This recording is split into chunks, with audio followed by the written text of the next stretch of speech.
तो ये जो माइंड और स्पिरिट का कुछ कनेक्शन है? डेफिनेटली ह्यूमन बीइंग्स जो होते हैं उनका एग्जिस्टेंस जो है, अस्तित्व, वो बहुत अलग लेवल पे होता है। So thought and emotion body एक second level of emotion body है। एनर्जी सिर्फ दो प्रकार की होती है, प्लेजर एंड पेन। सिबलिंग्स होते हैं या भाई बहन होते हैं, भाई भाई होते हैं या कई बार ट्विन्स होते हैं, right. They are born in the same circumstances, उनको वही मिला है, वही वातावरण है, वही सब दिया जाता है, लेकिन फिर भी ये अलग क्यों होते हैं, या अलग क्यों सोचते हैं, या अलग क्यों बनते हैं? संस्कार, एनवायरनमेंट शायद सभी के लिए एक जैसे ही हैं, उसको देखने का नजरिया बदल कर। मतलब लेकिन एक पॉइंट के बाद आपको माइंडसेट फिर चेंज करना है, राइट। तो ये हो सकता है किसी भी उम्र में हो सकता है, जब तक हमारी आखिरी सांस चल रही है तब तक हो सकता है। ओह, तो ये इनर चाइल्ड है क्या? मतलब विजिबली Yes. तो कुछ नहीं दिखता, but Yes. How is it? So beautifully हमारी ग्रोथ जो होती है वो एक टाइम फ्रेम में होती है। Freedom from what? Freedom from all the defenses and coping mechanisms that inner child developed to survive from this trauma. Mind है, इसमें से निकालने के लिए आपने जो कोचिंग, ट्रेनिंग, मॉड्यूल्स बनाई, जिस पे आप अभी काम कर रही हैं, या आप नेशनली और इंटरनेशनली भी काम कर रही हैं, तो ये जो मॉड्यूल्स हैं, इसको अगर एक प्रॉब्लम कुछ है, उसमें से बाहर निकलने के लिए जनरली कितना टाइम लगता है, क्या होता है? 3 महीने का commitment okay towards yourself. Okay कि लाइक आई सेड, माइंड को पता है कि पेन को अवॉइड करना है या प्लेजर को रिसीव करना है। 99.9%, 99.99% people are surviving. Now when I am communicating, it is also dependent on three things and the environment in which this communication is happening. Correct. So उस पर मेरी एक किताब लिखी हुई है which is Reflections, Amazon पे 2022 में बेस्ट सेलर। नमस्कार, नए साल की मुबारक आपको। हम इस साल भी बड़े आम में बहुत ऐसे कुछ पॉडकास्ट, ऐसी कुछ मुलाकातें आपके सामने ले आएंगे जो हमारे लिए हमारा जीवन थोड़ा सा बेहतर बनाने के लिए कुछ ऐसी चीज़ें, ऐसी कुछ टेक अवेज हम अपने साथ ले जा सकें, ताकि उस पर हम सोचें, थोड़ा सा काम करें। अब जैसे हम कहते हैं ना कि एक लाइफ में हम हमेशा सुनते आए हैं कि everything is in the mind, या एक बहुत ही एक फेमस लाइन है ना कि अगर आप शिद्दत से कुछ चाहो तो कायनात एक हो जाती है और आपको मिल जाती है। तो इसका मतलब माइंड, हमारा जो मन जो है ना, वो इतना स्ट्रांग और इतना गहरा, इसकी पावर इतनी है कि आप पर्वत हिला सकते हो, आप जो भी चाहे कर सकते हो। लोगों ने किया हुआ ये सब, है ना। लेकिन इसके पीछे ये गूढ़ता क्या है, या इसका क्या बल है, क्या डेप्थ है, ये थोड़ा सा समझने की कोशिश करते हैं, ताकि हम इसको थोड़ा सा इस्तेमाल कर सकें अपने लाइफ में। तो इस बार हमारे पॉडकास्ट में हमारे मेहमान हैं डॉक्टर पल्लवी बुर्के। पल्लवी जी ने पिछले 30 साल इस साइंस में, इस जग में बिताए हैं, इसकी गूढ़ता को समझने की, और इसको समझकर इसके कुछ क्या कहते हैं फॉर्म्स, और इसके कुछ फॉर्मेट्स ऐसे लाई हैं जो आम आदमी भी इसको इस्तेमाल कर सके। इन्होंने इस पर किताबें लिखी हैं, इन्होंने साइकोलॉजी पे BA MA किया है, डबल PhD डॉक्टर हैं रिग्रेशन में, और स्पिरिचुअल फिलॉसफी में इन्होंने PhD किया है, ये डॉक्टरेट है इसमें। तो ये सारा नॉलेज, ये सारा एक्सपीरियंस, और अपने लाइफ का एक्सपीरियंस भी इन्होंने क्या कहते हैं इसको साथ में ले करके इन्होंने ये सारे फार्मूलाज बनाए हैं। तो ये हम डिस्कस करते हैं, बातचीत करते हैं, और आम जिंदगी में, रोज़मर्रा की ज़िंदगी में हम इसको कैसे इस्तेमाल कर सकते हैं, हमारा माइंडसेट कैसे हम चेंज कर सकते हैं इन द पॉजिटिव वे, ये हम जान लेते हैं आपके पॉडकास्ट में। तो आइए मिलते हैं डॉक्टर पल्लवी बुर्के से।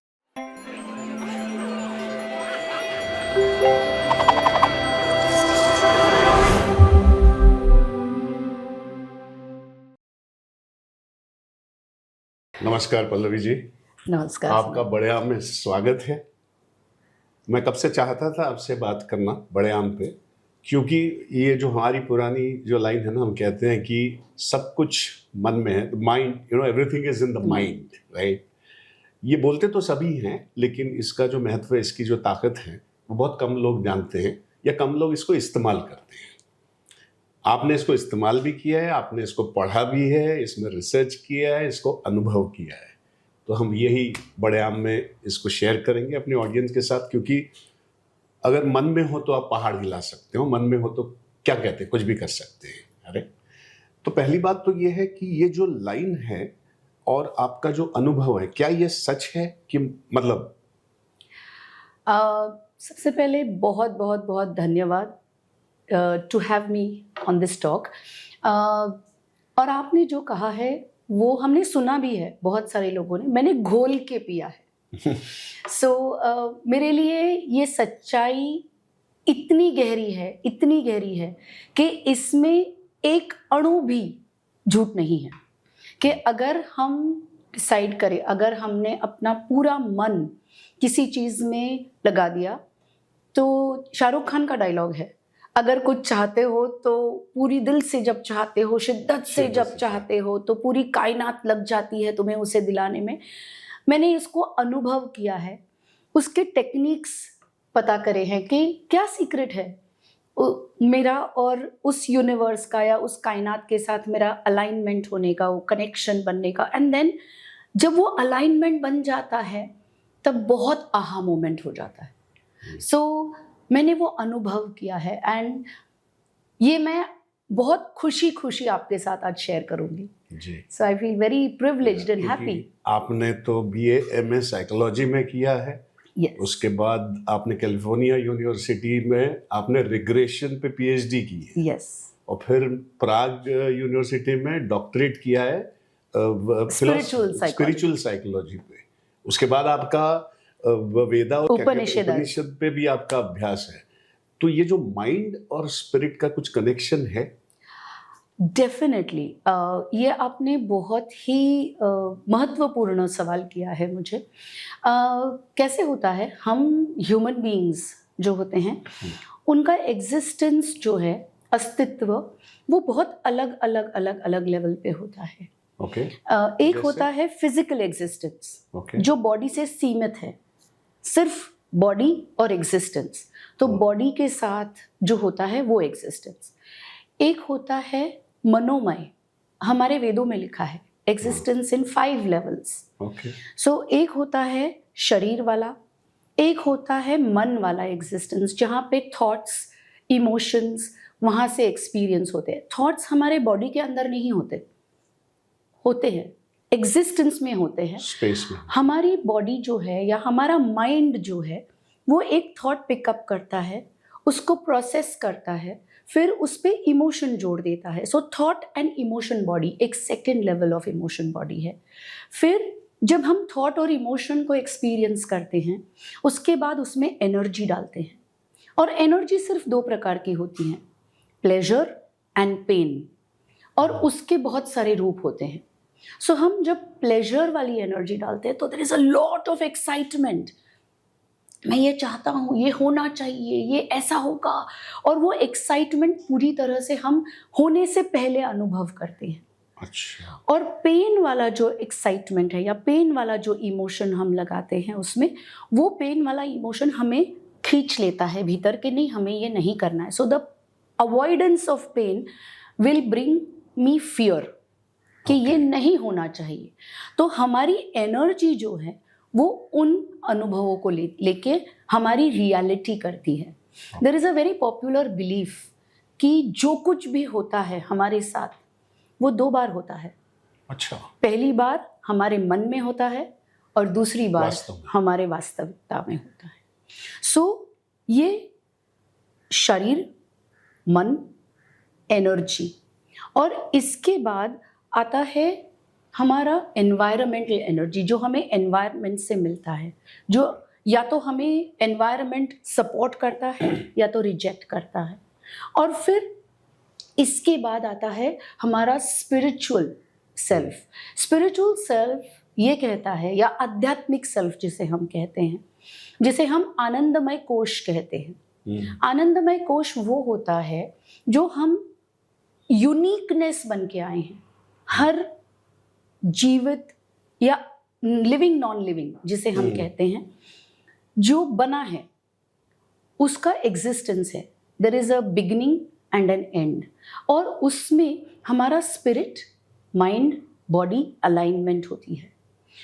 जब मैं ये कहती हूँ नेचुरली होती है, जब भी एग्जिस्टेंस में आती है, जब हम पैदा होते हैं तब हमें ये अनुभूति होती है। अच्छा। जब हम कंडीशन होना शुरू हो जाते हैं, कंडीशन यानी संस्कार, और ये संस्कार हम सबको 4 तरीके से मिलते हैं: socio, economic, educational and religious background. Okay. Socio मतलब मेरी सोसाइटी और जिस कल्चर में मैंने जन्म लिया है उसके बारे में, वो कंडीशंस जो हमें सोसाइटी और रिलीजन्स कल्चर से मिलती हैं वो। इकोनॉमिक कंडीशन ये होती है कि जहाँ पे हम हमारे जहाँ जिस फैमिली में हमने जन्म लिया है उसकी इकोनॉमिक कंडीशन क्या है, उससे हमारी रियलिटी डिसाइड होती है। जो एक गरीब घर में बच्चा पैदा होता है उसकी रियलिटी, इकोनॉमिक रियलिटी अलग होती है। जो अमीर घर में जन्म लेता है उसकी इकोनॉमिक रियलिटी अलग होती है। मे बी दोनों के लिए रूल एक ही होगा कि चॉकलेट नहीं खाना है, पर इनका चॉकलेट नहीं खाने की वजह अलग होती है। और yes, because one comes from deprivation, one comes from health consciousness. So दोनों की ट्रिगरिंग या दोनों की ट्रेनिंग बहुत अलग हो जाती है। Then we are looking at educational background.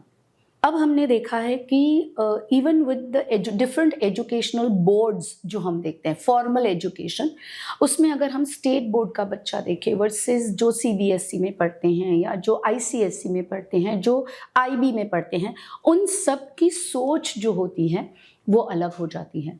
जो 5th ग्रेड का बच्चा स्टेट बोर्ड में है versus CBSE versus ICSE versus IB, इन 5 स्टैंडर्ड्स के बच्चों को अगर हमने देखा तो एक जनरल कंसेंसस है कि उनकी सोच बहुत अलग हो जाती है। They think differently. So same, मतलब आगे बढ़ने से पहले ये एक वो है कि अब जैसे सिबलिंग्स होते हैं या भाई बहन होते हैं, भाई भाई होते हैं, या कई बार ट्विन्स होते हैं, right, they are born in the same circumstances, उनको वही मिला है, वही वातावरण है, वही सब दिया जाता है, लेकिन फिर भी ये अलग क्यों होते हैं, या अलग क्यों सोचते हैं, या अलग क्यों बनते हैं? ब्यूटिफुल क्वेश्चन संदीप जी, क्योंकि संस्कार, एनवायरनमेंट शायद सभी के लिए एक जैसे ही हैं। उसको देखने का नजरिया बदली करो, मतलब परसेप्शन। ओके। अब ये कप जो आपके सामने है, मेरे सामने है, हाँ, ये कप को देखने का आपका नजरिया हाँ, और मेरा नजरिया अलग अलग है। आप उसके अलग पहलू देख रहे हो, मैं इस कप के अलग पहलू देख रही हूँ। हाँ। बचपन में हमें दूरदर्शन पे एक कार्टून आता था जो मुझे बहुत इम्प्रेस करता था। It is about 4 blind man trying to understand the elephant, और हर एक का परसेप्शन उस एलिफेंट का अलग है, और किसी ने भी वो एलिफेंट को पूरी तरह से देखा नहीं है, अनुभव नहीं किया है। एंड दैट इज वाई हमारे परसेप्शंस जो होते हैं वो हमने किस प्रकार से उस एक्सपीरियंस को या उस सिचुएशन को या उस इंसान को एक्सपीरियंस किया है, वो डिसाइड करता है मेरा उस चीज के साथ या उस वस्तु के साथ, उस इंसान के साथ रिलेशनशिप कैसे बने। मिस्ट्री ये है कि अब तो बच्चे हैं, करेक्ट, राइट? अब बच्चों को दिया तो सेम जा रहा है सब कुछ, तो परसेप्शन अलग क्यों है? क्या ये मतलब ये माइंडसेट अलग क्यों है, या परसीव अलग क्यों कर रहे हैं? क्या ये पास्ट लाइफ से रिलेटेड है? Sometimes yes, sometimes no. अब हम अगर पास्ट लाइफ की बात करते हैं तो हमारा मन जो है वो 4 विभिन्न प्रकार में डिवाइड होता है। जब बच्चा पैदा होता है तब वो 2% सुपर कॉन्शियसनेस के साथ पैदा होता है, एंड यूनिवर्स में जितना भी इंफॉर्मेशन है, जितनी भी नॉलेज है, वो सारी जिप फाइल में उस सुपर कॉन्शियसनेस में है। Okay. And that is in our DNA, that is present in our DNA. बाकी का 98% लाइफ जो है वो हम इस जन्म में right now right here experience करते हैं और उसकी फाइल्स बनाते हैं। Okay. So as soon as we are born, बच्चा पूरी तरह से सर्वाइवल मोड में आता है। That is called as the reptilian brain. हमारा ब्रेन जो है वो रेप्टिलियन है। Survival is the only thing that the human mind knows. Even the animals do that. Anyone. So any surviving animal soul has the reptilian brain जो हमें survive करना सिखाता है. By the time the child is about 2 years of age, तब mammalian brain activate हो जाता है, जहाँ पे स्पाइन इरेक्ट होना शुरू हो जाती है। जब बच्चा बैठता है उसकी स्पाइन शुरू हो जाती है पर वो इरेक्ट नहीं होता। So when the spine starts to get erect, that is when the mammalian brain starts to function. That is when the spinal cord and everything starts to function holistically. 2 साल के बाद 2 साल के आसपास। पर उसके पहले कंडीशनिंग शुरू हो जाती है बच्चे की, and the conditioning starts with the first word no. उसके ये पहले नहीं करना, वो नहीं करना, वो वाला चीज़। हाँ, द वर्ड नो, नहीं। उसके पहले माँ नहीं कहती अपने बच्चे को कि सो जा, 2 बजे है, मैं अभी दूध नहीं पिलाऊंगी, मैं अभी तेरा डायपर नहीं चेंज करूंगी, मैं तुझे प्यार से नहीं पुचकारूंगी। अगर बच्चा रोता है तो it is a yes for the child. जब बच्चा पहली बार कुछ डेंजरस करने जाता है तब माँ स्ट्रिक्टली नो बोल देती है, और जब माँ नो बोल देती है तब पहला शॉक आता है, बिकॉज पहला नो जो है वो बहुत प्यार से नहीं आता, क्योंकि माँ भी रेडी नहीं है और बच्चा भी रेडी नहीं है वो नो के लिए। माँ सोचती है मेरा बच्चा अच्छा है, सो रहा है, वेरी गुड। सडनली वो जब माँ को ध्यान में आता है कि बच्चा मेरा सॉकेट में उंगली डालने जा रहा है, so out of reflex she is saying a no, but the no is a no, और वो शॉकिंग लगता है। जैसे मैंने अभी आपको डेमोन्स्ट्रेट किया no, but if you realise आपके बॉडी में एक सेंसेशन हुआ जो अनप्लेजेंट लगा, correct, and that is the memory, muscle memory that your body starts to create of negative words which do not feel good to your body. And that is why we start to then avoid pain. Mind को सिर्फ 2 चीजें पता है, avoiding pain and enjoying pleasure. So जब तक पहला no नहीं आता तब तक वो प्लेजर को ही एंजॉय कर रहा है। तो जब नो आता है, it is a unpleasant memory and I don't want to experience it. सो मेरी पूरी कोपिंग मैकेनिज्म जिंदगी की जो है वो उस नो की सेंसेशन को अवॉइड करने के लिए है। And I want to be very bold enough, और ये मैं कहना चाहूंगी कि 99.9% people are functioning from surviving and only avoiding the word no and the pain that comes from the no. There is only 0.01% of humans who are living a life from wanting to create pleasure. So awareness के साथ अगर एक माँ अपने बच्चे को ना कहे, because obviously बच्चा नहीं जानता वो क्या कर रहा है, but जिस तरह से वो कह रही है वो important है? नहीं, because माँ सही तरीके से ही कर रही है, कह रही है, वो गलत नहीं है Obviously. पर बच्चा जिस तरीके से उसको परसीव करता है, जिस तरीके से रिसीव करता है, ये जनरली है सब बच्चों, इट इज नॉर्मल। तो नेक्स्ट सवाल है कि फिर बच्चा क्यों नहीं समझता कि माँ ने अपनी भलाई के लिए उसको ये कहा है? बिकॉज उस बच्चे का लॉजिकल ब्रेन सिर्फ 8 साल की उम्र के बाद डेवलप होता है। Logical brain has not developed for the child till he is around 8 years of age. इसीलिए बचपन में अगर आप समझते हो कि पहले के ज़माने में हमारे यहाँ गुरुकुल पद्धति हुआ करती थी, उस गुरुकुल पद्धति में एजुकेशन में अपनी घर की औरतें अपने बच्चे को घर के संस्कार और घर की वैल्यू सिस्टम सिखाती थी इन स्टोरी फॉर्म, या तो फिर थोड़ा सा डांट के, फटकार के, बट प्यार से पुचकार के घर की वैल्यू सिस्टम सिखाती थी, बिकॉज तभी बच्चा क्यों नहीं पूछता। सो क्या इसीलिए अब कुछ स्कूल्स हैं, जैसे जय कृष्णमूर्ति फाउंडेशन के स्कूल हैं या स्टाइनर के स्कूल्स हैं, जो फिलॉसफी और इसमें बिलीव करते हैं, जो उन्होंने फिलॉसफी सीखा, वो तो बच्चों में 7वीं तक 8वीं तक एग्जाम्स नहीं होते, competition, there is nothing that is forced into the child.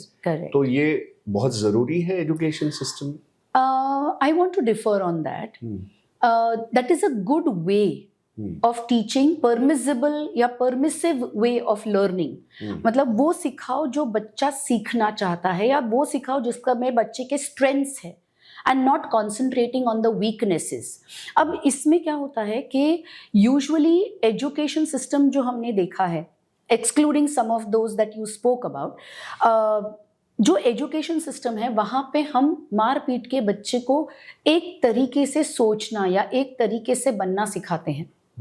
And unfortunately we are concentrating more on what we are concentrating more on their weaknesses rather than their strengths.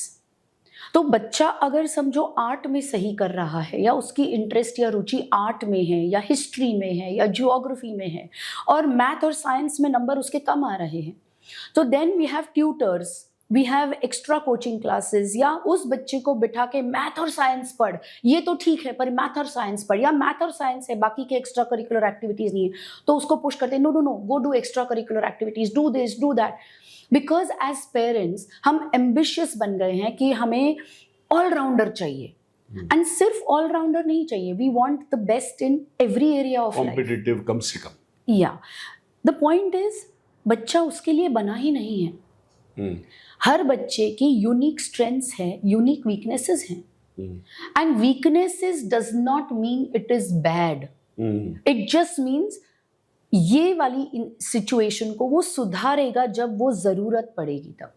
पर जो उसकी स्ट्रेंथ है उसको अगर हमने promote किया, मतलब support करने की जगह हम पुश कर रहे हैं। सो जो पेरेंट्स को लगता है कि नहीं हम उनको एक्सपोजर दे रहे हैं, ये भी एक्सपोज, ये भी एक्सपोज, ये भी expose, but then what is the pressure that we are putting on the child? क्योंकि बच्चे को वो प्रेशर में बहुत ज्यादा स्ट्रेस होता है, और जो उसकी स्ट्रेंथ है वो धीरे धीरे उसमें इंटरेस्ट खो देता है। मतलब वो जो स्ट्रेंथ्स हैं जो बिल्ड होने से पहले ही हम उसको दबा देते बहुत हैं, ज्यादा उस पे प्रेशर डाल देते हैं, या बहुत and the child is not ready for it, because 8 साल के बाद आप कह रही हैं उसका लॉजिकल ब्रेन डेवलप होता है। ओके, सो लॉजिकल ब्रेन डेवलप होने के बाद, like I was continuing, Gurukul पद्धति में हम उनका जनेव सेरेमनी करते थे, मुंज इन मराठी दैट वी से, फिर उसके बाद उसको फॉर्मल टीचर आके उसको गुरुकुल ले जाता था। पहले के जमाने में गुरुकुल में द टीचर्स और the gurus used to train the child only based on their strengths. इसीलिए कृष्ण और सुदामा एक ही गुरुकुल में पढ़े हैं, एक राजा बना और एक ब्राह्मण बना, दोनों के गुरु एक ही थे, पर वहां पे गुरु उनके स्ट्रेंथ्स को होन करते थे, उनके स्किल्स को होन करते थे, और फिर उनको उस करियर पाथ पे भेजते थे जिसके लिए वो बने हैं।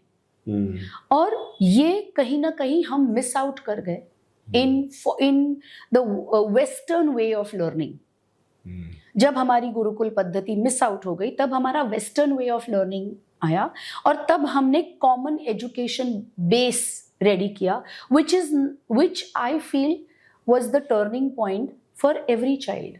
ओके, और अब ये चीजें मिस हो रही है कि आप अवेयर नहीं है जो हम अभी बात कर रहे हैं, लेकिन एक पॉइंट के बाद आपको माइंडसेट फिर चेंज करना है, राइट? तो ये हो सकता है किसी भी उम्र में हो सकता है, जब तक हमारी आखिरी सांस चल रही है तब तक हो सकता है। ओके।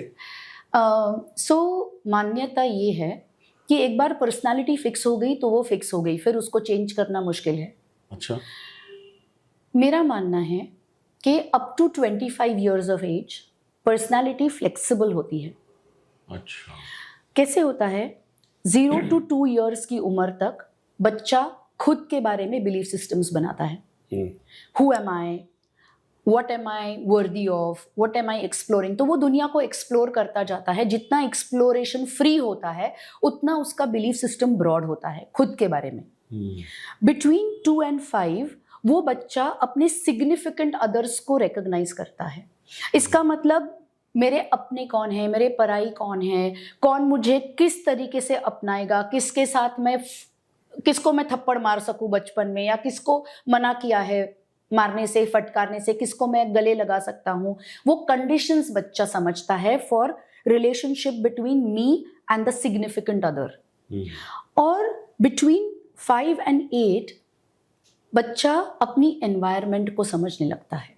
अगर बच्चे को बहुत ज़्यादा रिस्ट्रिक्शंस कह दिए कि यहाँ मत जाना, वहाँ पे डेंजर है, ये मत करना, वहाँ पे डेंजर है, द चाइल्ड स्लोली लर्न्स कि मेरा एनवायरनमेंट सेफ नहीं है। सो उसका परसेप्शन ये हो जाता है कि I have to be very careful, या I have to actually not care at all. Depends on how the child perceives the environment और उसके बारे में कोपिंग कैसे डेवलप करता है। So survival between 0 to 2, 2 to 5 defence mechanisms, okay, And 5 to 8, coping skills. How do I cope with the environment and the people around me? ये develop हो जाते हैं. Then between 8 to teenage, the child is exploring different options. नए दोस्त बनते हैं और हर एक दोस्त बेस्ट फ्रेंड बन जाता है. बिकॉज एक्सेप्टेंस, नॉन एक्सेप्टेंस, वो बच्चा अपनी एक्सटर्नल दुनिया बनाने जाता है. सो वो एक्सटर्नल दुनिया बनाने लगता है टिल द पॉइंट ही कम्स टू अ टीनेज, जहाँ पे hormones play a very important role. जब हॉर्मोन्स रोल प्ले करते हैं तो वहाँ जाके बच्चा देन रियलाइजेस कि अच्छा, now I have different needs, because driven by biology and also driven by my need to start having a family. So तब जाके best friends बदल जाते हैं, attraction towards the opposite gender, because your body is getting ready to now build a significant relationship to bring more children into this world. So तब बच्चा फिर attractions या love होने लगता है उनको, and then their mindset changes. अब उनका abstract thinking develop हो जाता है. When they come to their teenage, abstract thinking, and that is why fantasy starts to grow in that time. They are able to visualize things even before they are reality. And that is when they slowly start to crystallize. या उस वक्त belief systems जो माँ बाप ने दिए हैं या culture से आए हैं, उस वक्त हमें suddenly दिखता है कि बच्चे defiant हो गए हैं. माँ बाप को बोलते हैं अभी मैं बड़ा हो गया हूँ, don't tell me what to do, I am good, you have controlled me. ये सारी चीजें माँ बाप एक्सपीरियंस करते हैं. लिसनिंग भी कम हो जाती है, बंद हो जाती है. Correct. So they are forming their own belief systems, they are modifying what they have learned to make a rule for themselves. जो नए रूल्स बनते हैं वो स्लोली हैबिट्स बन जाती हैं, जो स्लोली कैरेक्टर फॉर्म करती हैं. And between the age of 18 to 25 ये क्रिस्टलाइज धीरे धीरे होना शुरू होती है. तब तक पूरी पर्सनालिटी फ्लेक्सिबल होती है, हम उसे मोल्ड कर सकते हैं मोर इजीली. जब वो 25 की उम्र तक क्रिस्टलाइज होती है, तब जाके बच्चा डिसाइड करता है कि no, I am going to be this person based on my belief systems about who I am, who is my significant other, and what is the environment going to offer me, how do I have to deal with the environment. So जैसे आप अभी भी कह रही हैं कि 25 साल का भी बच्चा, तो क्या वो बच्चा है? वो तो यूथ हो गया है, but is there something called inner child? Yes, beautiful question. So growth या हम inner child की बात करते हैं, वो हम सब में होता है मरते दम तक. Okay. जिस वक्त inner child मर जाता है, हमारी ग्रोथ बंद हो जाती है. So ये इनर चाइल्ड है क्या? मतलब क्योंकि विजुअली तो विजिबली तो कुछ नहीं दिखता, but how is it? So beautifully हमारी ग्रोथ जो होती है वो एक टाइम फ्रेम में होती है. So physically and emotionally, as a 5-year-old I wanted to do something. मुझे कुछ एक्सप्लोर करना था और वो एक्सप्लोर करते करते जोरदार तमाचा पड़ा. Because it was dangerous for me. पर मुझे वो करना था. और वो बच्चा जो क्यूरियस है वो वहां स्टंट हो गया. ही नेवर ग्रू. सो जो बच्चा 100%, जो आपने पहला सवाल किया, spirituality, am I born aligned and spiritual? Yes, I'm born aligned and spiritual. But all kids, every soul, including animals, humans, everything is connected to spirit. Even plants, everything is in alignment. Okay. Humans की alignment इसलिए टूटती है क्योंकि हमें privilege मिला है एक extra organ called the neocortex जो develop होता है. Okay. जो exclusively humans के पास होता है. Plants and animals do not have a neocortex. और ये neocortex हमें freedom देता है of free will.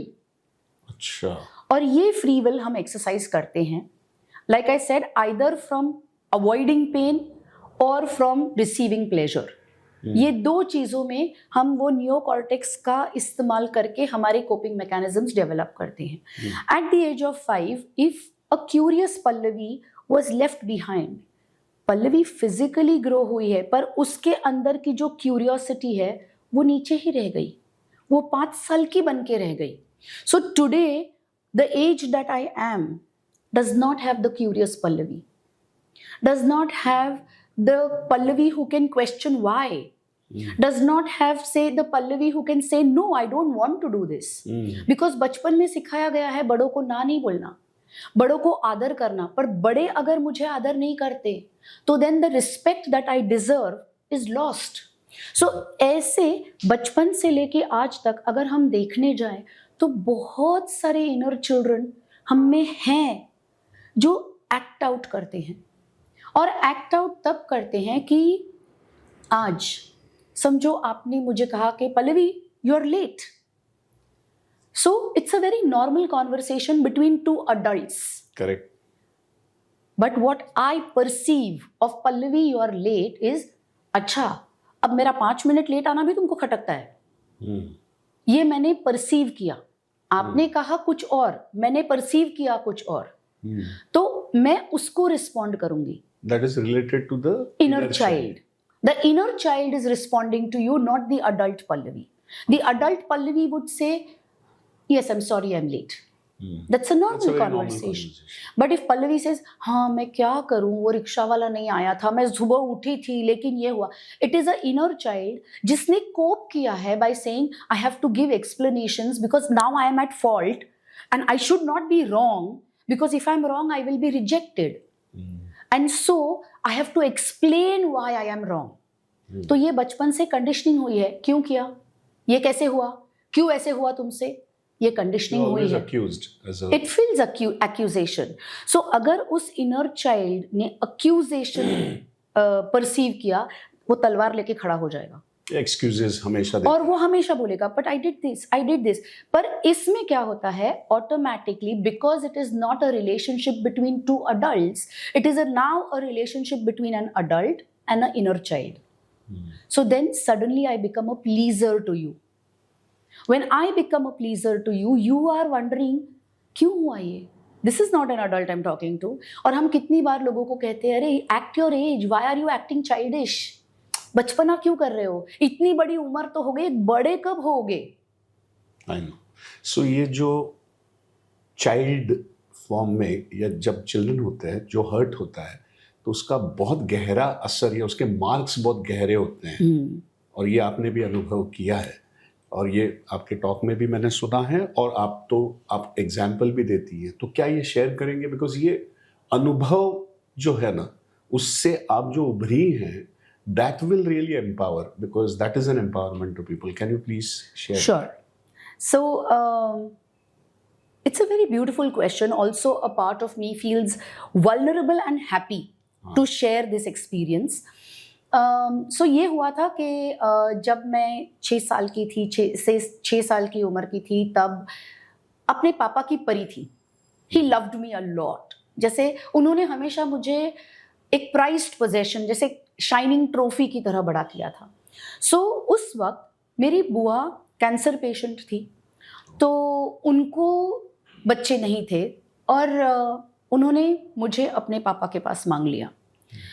My father, besides being the best father, the child had perceived, also was a very good brother. So जब उन्होंने देखा कि अरे मेरी बहन सफ़र कर रही है और मेरी बेटी उनकी सफरिंग को कम करके उनकी खुशी दे सकेगी, he said okay go.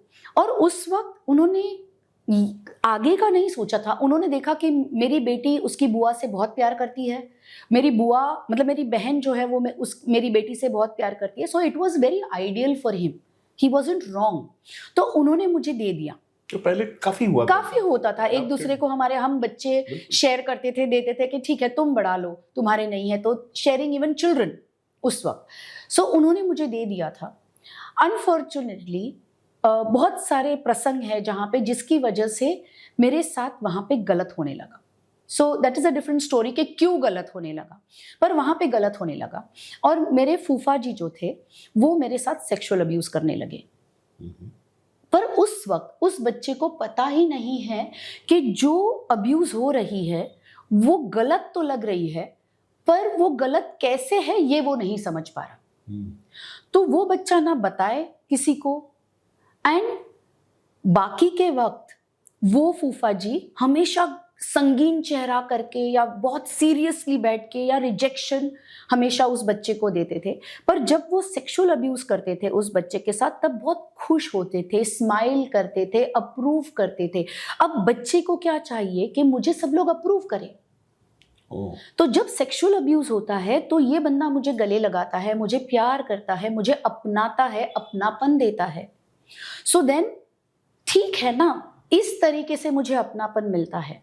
So for that child this अपनापन was okay. I don't like it, but it is okay. So the child didn't take it as a sexual abuse at The that child point of doesn't time. know it is a sexual abuse. उसके लिए if I allow this touch, then I am accepted. So it is okay. और इस okay की वजह से वो बच्चे ने बहुत सालों तक ये सहन किया। तब जब उसका लॉजिकल थिंकिंग डेवलप हुआ, जब स्कूल में बच्चे बात करने लगे कि अच्छा we get periods, we are this, ऐसा होता है, ऐसे छूने से अच्छा लगता है, पर ये गलत टच है, गुड टच, बैड टच, इसकी जब मालूमात होने लगी तब बच्चे को पता चला oh my god this is wrong and that made the child angry कि now you are doing something wrong with me. पर तब तक abuse was accepted and it had become a norm for the uncle and for the child. वो habitual उनके लिए हो गया, उनके लिए भी हैबिट हो गया। पर this is the only way I will be accepted by this person. अभी आप सोचिए, एक घर में हम रहते हैं और एक घर में एक इंसान सिर्फ घृणा से आपको देखता है, that house becomes very uncomfortable. वो वातावरण जो है वो बहुत टॉक्सिक हो जाता है, अनवांटेड सा फीलिंग, वो फीलिंग अवॉइड करने के लिए, like I said the mind wants to avoid pain, that pain is the feeling is a painful feeling. So the only way to avoid that feeling is to allow that sexual abuse to continue. पर उस वक्त जब उस बच्चे को पता चला तब उसने जाके अपनी बुआ से बात करी। तो बुआ was a little upset. ये आज as an adult Pallavi I understand that child doesn't understand all this because emotions understand करना या सामने वाले ने परसीव कैसे किया ये समझ में नहीं आता बच्चे को। सो उसने तो बता दिया, बुआ ने उसको इंस्टेंटली बता दिया कि रेप नहीं करते ना, सिर्फ छूते हैं ना, यहाँ वहाँ तुझे छूने कहते हैं ना, वो छूते हैं ना, सो लीव इट। जब तक रेप नहीं होता, पेनिट्रेशन नहीं होता, it is all right. And for the child वो बिलीफ और पक्का हो गया कि it is okay if people touch you, because touch करने से एक्सेप्टेंस मिलता है।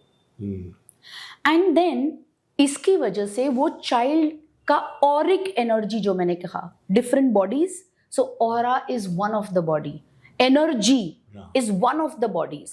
तो वो aura body में tear हो जाता है, the aura breaks.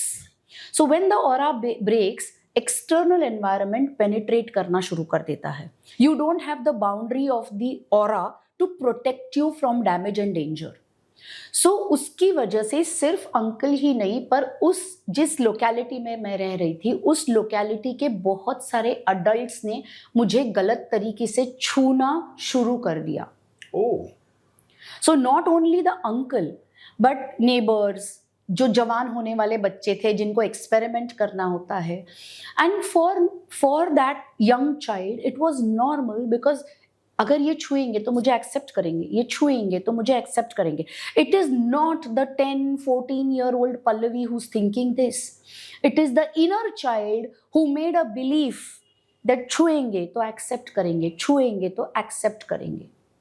So that is the inner child which is allowing something that the adult Pallavi does not like. पर वो aura break होने की वजह से वो पेनिट्रेट होता है and it becomes normal and acceptable for the child. So ये होते होते गया एंड देन इवेंचुअली जब मैं अराउंड 16-17 years की हुई तब मैंने हिम्मत करके अपने पापा से बात करी, और मैं पापा की परी थी। सो तब उन्होंने आके उस अंकल को एक चांटा मारा। वो एक चांटा जो उन्होंने अंकल को मारा वो मेरे दिल को, मेरे मन को इतना सुकून दे गया, because that is when my self worth was restored. My self worth was not dependent on you accept me, you accept me, you accept me. My self-worth says I deserve my self-worth and I don't need to allow you to touch me. So उस वक्त जब वो चाटा पड़ा, उसके बाद मेरा self-worth धीरे धीरे धीरे धीरे रिस्टोर होने लगा. बट बाय दैट टाइम मेरा डिफेंस मैकेनिज्म और कोपिंग मैकेनिज्म ऑलरेडी सेट हो चुका था. And because we are unaware of the defences and the coping, we continue using them in our day to day life. So physical abuse stopped but emotional abuse continued. But then emotionally जिसे हम कहते हैं कि ढीठ बन गए, that becomes the coping mechanism. जब emotional abuse होना शुरू होता है तो बच्चे को कवर अप या कोप करने के लिए कुछ तो मैकेनिज्म यूज करना पड़ता है. So then they start to become ढीठ. कर ले, क्या करेगा, मैं तो बहुत स्ट्रांग हूं, कितना मुझे मारेगा. That is what happens with children who are physically beaten also. इसीलिए मना करते हैं कि बच्चों को मत मारो बचपन में, क्योंकि जब वो फिजिकली बीट करना शुरू करते हैं तो बच्चे ढीठ हो जाते हैं और फिर बोलते हैं मारेगी ना, मार चल. So that is not working any more. Insensitive हो जाते हैं. They become insensitive to the pain. They become endurant to the pain. ऐसा नहीं कि पेन नहीं महसूस होता, but they slowly become endurant कि और कितना मारेगी, और क्या कर लेगी. So that becomes the coping mechanism. And this is what happened throughout the life. And then of course वहाँ पे situation change हुई because of the emotional abuse and the physical abuse. I wanted to get out of the house. तब जाके 18 साल की उम्र में I was waiting कि 18 साल की उम्र हो जाएगी, शादी करूंगी, भाग जाऊंगी, because that was the only way perceived out कि वहां से और कोई तो रेस्क्यू होने वाला नहीं है. So the only way rescue होगा is to leave that house. वो हाउस लीव करने के लिए I have to be 18, वरना तो पकड़ पकड़ के घर पे लेके आएंगे. So 18 साल की उम्र में जिस पहले लड़के ने प्रपोज किया उससे शादी करी and I moved out of the house. But understand here also, जिसने उस पार्टनर को चुना या जिसने वो पल्लवी जिसने उस पार्टनर को चुना, she was not a 18-year-old child. She was a child who wanted to run away from home. She was looking for an opportunity. वो एक मौका ढूंढ रही थी कि मुझे घर से भाग जाना है. So घर से भागने का मौका कब मिलेगा? 18 साल की उम्र में. कंडीशन, वरना पुलिस आके लेके जाएगी, घर पे वापस छोड़ जाएगी, तब रिस्ट्रिक्शंस और बढ़ेंगे. ये उसने ऑलरेडी प्लान करके रखा है.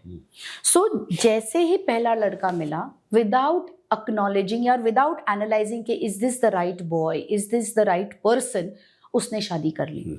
और ये हमने बहुत बार देखा है हमारे समाज में कि लड़कियां जो फिजिकल या इमोशनल अब्यूज से गुजरती हैं वो बहुत जल्दी प्यार करने लगती हैं या वो बहुत जल्दी प्यार ढूंढने लगती हैं आउटसाइड देयर होम और देयर फैमिली. और am I saying that falling in love at 16, 17, 18 is wrong? No. पर वो अट्रैक्शन होता है जिसे हम प्यार का लेबल लगा के then we allow that other person to abuse in turn. Yeah, but जैसे ही वहां से आप बाहर निकली, so everything was good? For a very long time, yes. क्योंकि fortunately I had a very good husband. बहुत अच्छे से संसार हो रहा था. एक और छोटी स्टोरी है कि मुझे 10th के बाद साइकोलॉजी पढ़ना था, पर दादी ने बोला नहीं पढ़ सकते, कल्चरल वैल्यूज, साइकोलॉजी पढ़ेगी तो पागल लोगों के साथ रहेगी, फिर तुझसे शादी कौन करेगा. सो साइकोलॉजी पढ़ने नहीं दिया. एंड पहले के ज़माने में वो एक बहुत प्रेस्टिजियस था कि साइंस पढ़ो, या तो फिर साइंस नहीं कर सकते तो फिर कॉमर्स करो, और गए गुजरे लोग आर्ट्स करते हैं.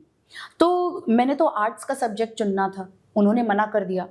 But at the end of it, तुम्हारी भी नहीं सुनूंगी अगर तुमने मेरी अपनी नहीं होने दी करके मैंने कॉमर्स करा. And then I got married. So while I was still studying in college I was married. मेरा कॉलेज पूरा नहीं हुआ था. Fortunately my husband allowed me to finish my education. हाँ, वो ग्रेजुएशन कॉमर्स का जो हुआ. And then before I even graduated I was already pregnant with my first child. So at the age of 19 I got pregnant. At the age of 20 मेरे बेटे का जन्म हुआ. So I was just writing my final exams, वो final year का था, वो मैंने पूरा किया. एंड बेटा जैसे ही जन्म लिया, मैंने हस्बैंड को गिफ्ट किया, ये तेरा gift, give me a return gift, I want to go to study psychology. He was generous enough to say yes and I was allowed to study. तो तब जाके मैंने अपना जो इंटरेस्ट था साइकोलॉजी में वो परस्यू करना सीखा. तब जाके मैंने ग्रेजुएशन, पोस्ट ग्रेजुएशन, और वहाँ से जो मेरा सेल्फ अवेयरनेस या ये सारे एक्सपीरियंसेस की वजह से एक कुतूहल, एक एक्साइटमेंट, क्यूरियोसिटी डेवलप हुई थी कि why do human beings behave the way they are, why am I not able to say a no to somebody touching me, I don't like it, why can I not say a no. क्यों difficult है किसी को मना करना, क्यों हम certain behaviours करते हैं जो हमें तकलीफ देते हैं, पर हम प्लीज करते जाते हैं because I am getting something from that. So ये वाला सवाल हमेशा मेरे दिमाग में रहता था. सो देन आई सेड मुझे साइकोलॉजी पढ़ना है because I want to understand human behaviour. तो आपने बीए किया, फिर एमए भी किया? यस. सो बीए किया, एमए किया, फिर उसके बाद बिहेवियर क्यों होता है इसका जवाब मिलने लगा. व्हाई ऑफ द बिहेवियर, पर इंसान ये बिहेवियर क्यों चूज करता है या उसके पीछे के कारण समझ में नहीं आए थे. And that is what drove me to my PhD in regression therapy. कि रिग्रेस करते हैं कि हमने ये डिसीजन कब लिया कि ऐसे होना है, कि ये परसीव क्यों हुआ कि ये अंकल मुझे इस तरीके से प्यार करेंगे, ये परसेप्शन क्यों हुआ. तो ये जानने के लिए पास्ट लाइफ से रिलेटेड होता है हमेशा? नहीं. So regression मतलब it is a choice that the soul makes either in one of the past lives or anywhere from the moment you have conceived as a baby. So जब से आप zygote बनते हो अपने माँ के कोख में, उस वक्त से लेके आज तक जितना भी एक्सपीरियंस है उसमें आपका रिग्रेशन हो सकता है. सो अभी जो हम बात कर रहे हैं उसके 15 मिनट पहले का जो अगर हम अनुभव देखें, that is a regression. Okay. उसके आधे घंटे पहले का अगर बात करें तो it is regression.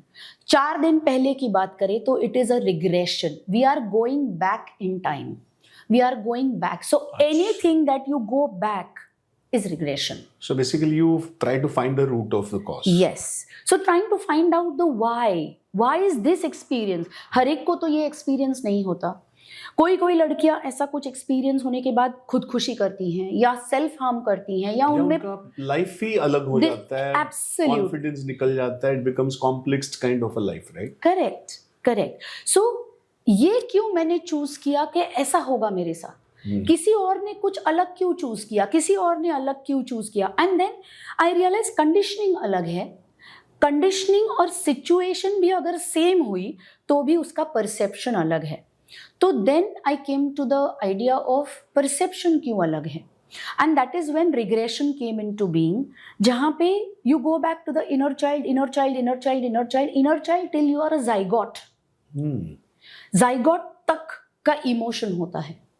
Yeah, but that is still this life. That is this life. And then you go back again. But then there are some questions that are not answered here. Kyun?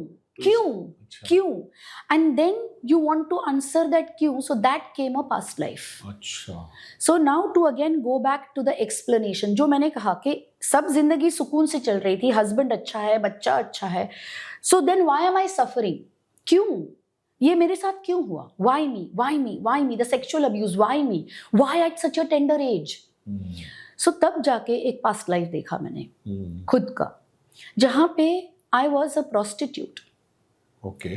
And in one of the past lives. And I was super arrogant. Because मैं बहुत खूबसूरत थी, बहुत पैसा था. I was a prostitute in demand. Prostitute नहीं कह सकते, I was a तमाशगीर, an entertainer. तो जैसे पहले जमाने में एंटरटेनर्स होते थे. They don't culture. Yes, it was a culture, and people used to come to get entertained. Sex was not open and for everybody, but people had the privileges of either touching you or if you pay different prices, you get different privileges. The women had the choice. Yes, and it was the woman's choice always. Correct. So in this experience, I realized I had taken money from a person and not given him what he had paid for. Oh. And this uncle had come back as that soul to take what was rightfully his. Is this a reality? This is my reality. Okay. This is my reality. But is this science? See, science is supported by case studies also. Yes. And I have seen multiple case studies in my profession as a therapist to see how or why. And एक बात समझिए Sandeep ji, I don't even want to go to see whether science has proved it or not. अगर एक जवाब मिलने से मेरे client को सुकून मिलता है and he finds his peace for the rest of his life with a certain answer and can live the rest of his life without that pain of why me, then why not? Of course, why not? But you're trying to understand whether again it's a mind game or whether it is a reality or a science. This is what Correct. we are trying So to when we understand. talk of reality, Otherwise it's like again Yeah, a mind game. mind कि चलो game, mind exactly. आपको सुकून मिल गया, Yeah. आपको पता चल गया, एक Right. मिस्ट्री खुल गई और आप right? So both the answers are true. It is scientifically seen because the first case of regression in India was noticed pre-independence.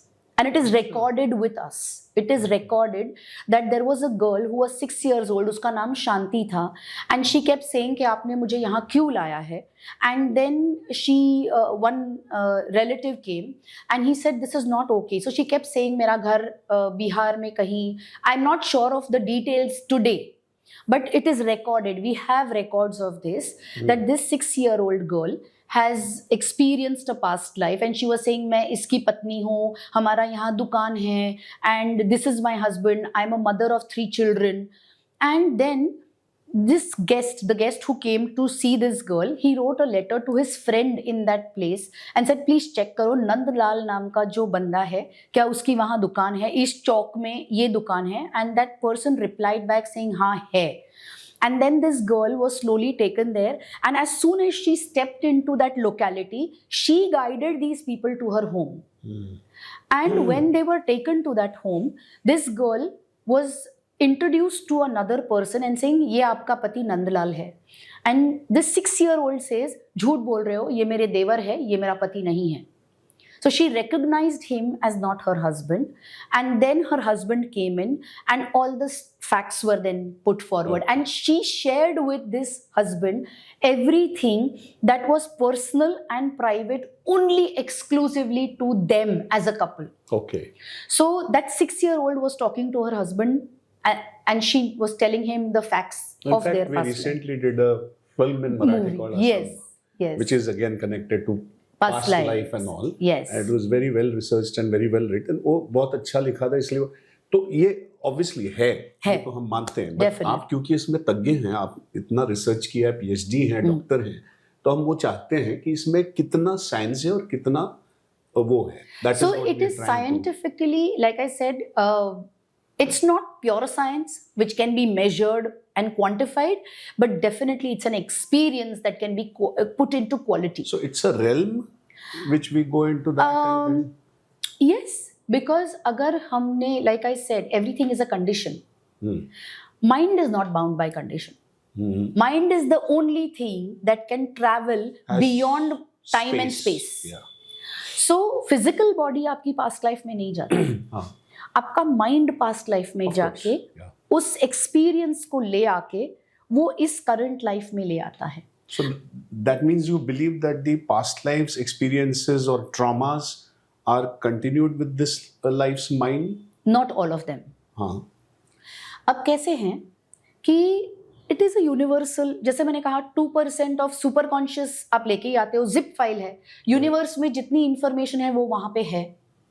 तो व्हाई इज इट कि अगर मैंने मिलियन पास्ट लाइव्स देखे हैं as so the journey of the soul says कि आप हर एक rock form आपने एक्सपीरियंस किया है, आपने हर एक एनिमल, प्लांट, बर्ड्स सबको एक्सपीरियंस करने के बाद आपने इवॉल्व करके ह्यूमन लाइफ लिया है. और अगर ह्यूमन लाइफ में आपका एक एक्सपीरियंस ट्रिगर हो रहा है इस लाइफ में, इसका मतलब उसका सीड आपके कंडीशनिंग में से आपने कहीं ना कहीं सो किया है और उसका एक पौधा उगा है. It's a weed.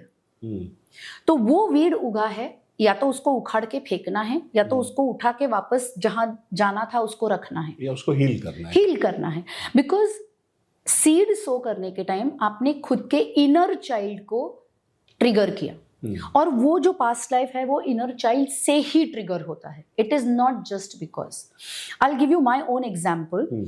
सो मैं जब जाने वाली थी बुआ के पास, उसके जस्ट फ्यू मंथ्स पहले, अराउंड 5.5 years के आसपास, एक रिकरिंग सपना मुझे आता था कि मैं एक क्लिफ पर खड़ी हूं और मैं कूद रही हूं। और वहां पे हमेशा मैं कूद रही हूं, पर जैसे ही मैं जमीन पर स्प्लैटर होने वाली हूं उस वक्त मैं फ्लाई करने लगती हूं। And I start to fly and I am flying and I am flying and I am flying, और मैं वहां से फ्लाई करते करते हर जगह पे मैं जा रही हूं। And that was a recurring dream. In fact मेरे ड्रीम का मजाक बनने लगा। मुझे घर वाले, स्कूल में सब लोग चले, ए हुआ क्या ड्रीम तेरा वापस से, तू गिरी क्या, इस बार मरी क्या। That became a fun thing, but it was an experience that was not fearsome because मैंने मौत को नहीं देखा। मैं गिर रही हूँ, वो फियर है कि मैं गिर रही हूँ, but instantly I am starting to fly ना। उसका एक्सप्लेनेशन बहुत अलग है।